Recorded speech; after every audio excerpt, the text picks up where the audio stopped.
in this last video, we're going to look at sequenced probabilities. So we're going to use my data that I used in a previous video, that the probability that a California senior graduated high school in 2018 was 83%. Okay, so sequence probabilities are basically saying, look, what if I chose 2 people or 3 people? What's the likelihood that all 3 of them graduated high school? So let's say I want to know what's the probability that when I select 2 seniors that both graduate high school. Okay, so this is using 2018 data, all right, in the state of California.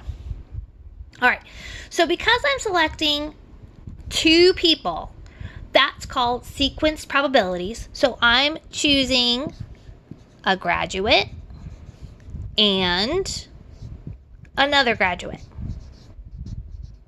Okay, each time I pick, so each one of these is picking one person, I'm going to multiply the probabilities. So the likelihood that I select 2 people and both will have graduated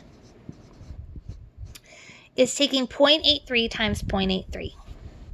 And if we take 0.83 and times it by 0.83, I'm going to get 0.6889. We'll just call that 0.69 or 69%. So there's a 69% chance that if I chose 2 seniors at random, that both will graduate high school.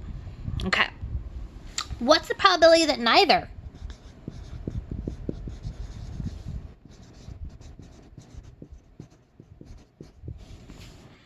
So what's the probability that neither graduate? Well, if all that we have is that you graduate or you don't graduate, if 83% graduate, then not graduating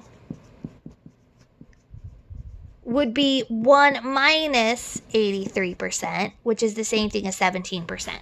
Okay, so if I'm saying that I'm going to get not graduate, again, every time I choose somebody, I'm going to multiply a probability. So if I chose 3 people, I would write this 3 times, but I'm still just choosing 2 people. So not graduate.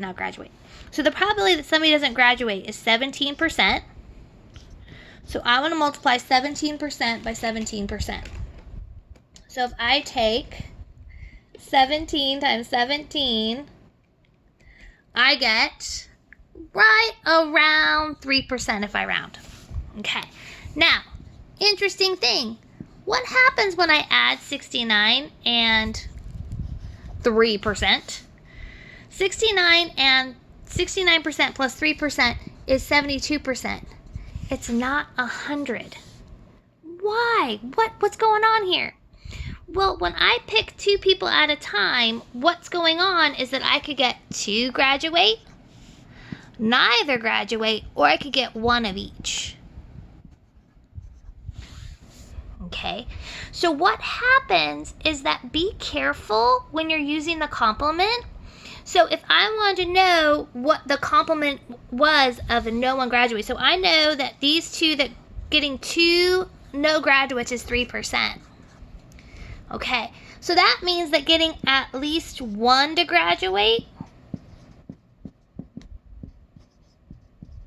right, having at least 1 G, so G, 2 Gs, this would have to total up to 97%. Okay, they love these kind of problems in the homework that says at least 1. So what you want to do is, if they say at least 1 have the quality, find the probability that none of them have the quality, and then do this idea of 1 minus. Okay, you'll see it in my notes, in my examples, but this is just kind of to help you out with those types of problems. Good luck.